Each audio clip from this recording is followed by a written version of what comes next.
Hey, what's up, guys? I am Joe from Workbench, and this week we're going to be talking about making a different kind of noise, so it's not super uniform like After Effects' default ones are.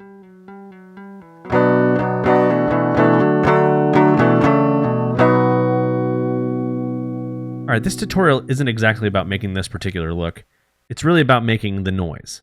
And there's a bunch of different types that we're going to use throughout this thing. There's this one, there's this VHS edge looking thing. And this is really just applied to the very edges of here. You can see it kind of does that. Or you can have it apply to everything and give this kind of color like breakup. Which looks like that. Or even just to make simple grain. That's just like little popping things like this.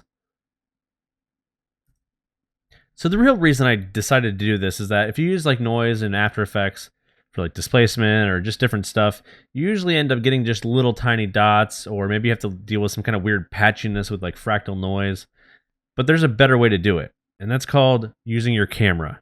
All you do is you cover up your lens or take your phone, record with that, put it on the table, just make it really dark, and just get the noise that actually is just inherent in the sensor. Different cameras produce different types of noise, and I'm actually going to provide a couple of those in this download for the project file so that if you want to get started with some of them, or if you want to experiment on your own, you can do that. So I started testing with a bunch of different types of noise. You can see I got a couple of different ones in here. And the first thing I did was use our good old standby from the last few tutorials, Minimax. And I've been doing that thing where we bump up one of the channels with Minimax, and then we set the other channels to off. And as always, you're going to have to experiment depending on your camera. And even different cameras will have different noise because their sensors aren't exactly the same. In this case, I've bumped up red in Minimax, and I don't even have it on, so it's not even useful here. And that's another part of the experimentation. Since all the cameras are different, their noise in different channels, like color channels, are going to be different as well, so that you can actually take one piece of noise and actually get a whole bunch of different things out of it, just by modifying different parts of it. So in this case, I used a levels. Let me turn this top adjustment layer off that just has like fine edges and stuff. So you can see I've bumped up the levels on this one. If you bring up your histogram, you can see where all the noise is in the end. And if we bring this all the way down, you can see what it actually kind of looks like. So if you just play that, you can see this is the default noise for my iPhone 10 at the 1x camera. And if we turn this one on, you can see that that's actually what the 2x camera looks like. And then the front camera looks kind of like this. I can actually bring that down a little bit. Let me go back to the original setting I had. Turn these all on again. You can kind of see how much muddier the 2x camera is. It's got these kind of interesting little pops. And then the front-facing camera is kind of just a whole wash of different colors of noise. So even in one phone, you can get a whole bunch of different looks out of it. So let me turn this back on. You can see if we do this find edges thing that I have at the top, invert and tint, this is what you'll get in the different cameras. If we go back down to that one, you see this one gives you lines from all the boxes and things blurring together, and these interesting white dots. And since those are basically white, you can use another levels on top of this thing to just get the dots, which I've done in this grain comp that I showed you before. So each noise from each camera is completely different. And they even act differently based on how long they've been covered up. Because at the front of this, it's still black, because I had just put it down on the table, but you can see it's a lot less noisy, but as it goes on, there's no more information to find, so I don't know if there's like some sort of auto gain in the iPhone, but then you end up with a noisier image.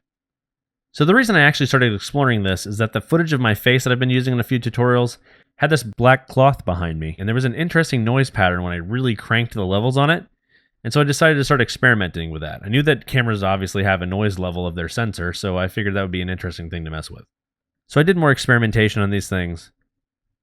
And this one you can explore in the file. It obviously is just messing around with the different types of noise at this point. But I basically did the same thing with a Minimax on a single channel after cranking the levels up. In this case, I used green in both of the Minimax and set channels. Then I have a thing to make some dots on top of that where it's just a threshold of it. And then I have a mosaic effect on it. And that mosaic is matted with a JS Classic layer so that all of the breakup pieces aren't the same size. If I play this, you can kind of see how that works. And then I have a layer on here that I'm calling Luma Stretch. It's basically taking that luminance again, compositing it over black, and then running another mosaic on top, and then we're adding it back in. That's how these things have like little edges, like this one right here where it's like that, and you have this other gray block next to it. That was something I just experimented with early in the concept. Test 3 is basically the same kind of thing, taking a noise, cranking up the levels. I didn't initially intend to leave it up here, I just wanted to see what each one looked like, so I had the levels cranked up. But then I left it on there, tinted them, did a vector blur, ran a curves again on it, that cranks it again, then another CC vector blur, and then another mosaic on top.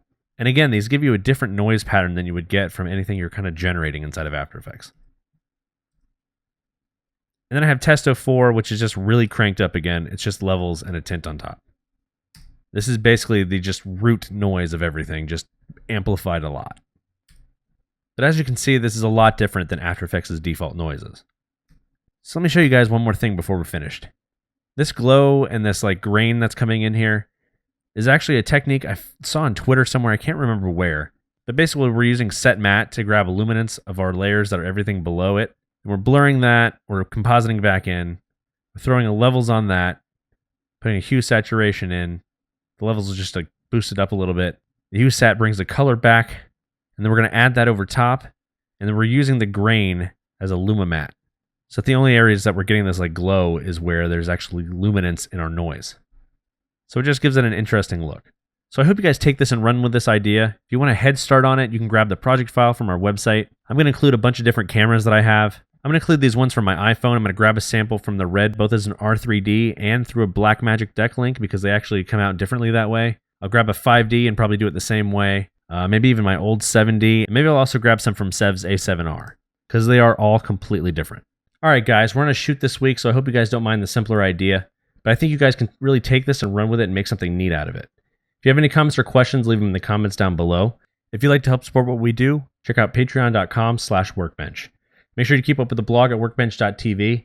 And as always, I am Joe, and we'll see you guys next week. And if you're not a subscriber, subscribe. Bye.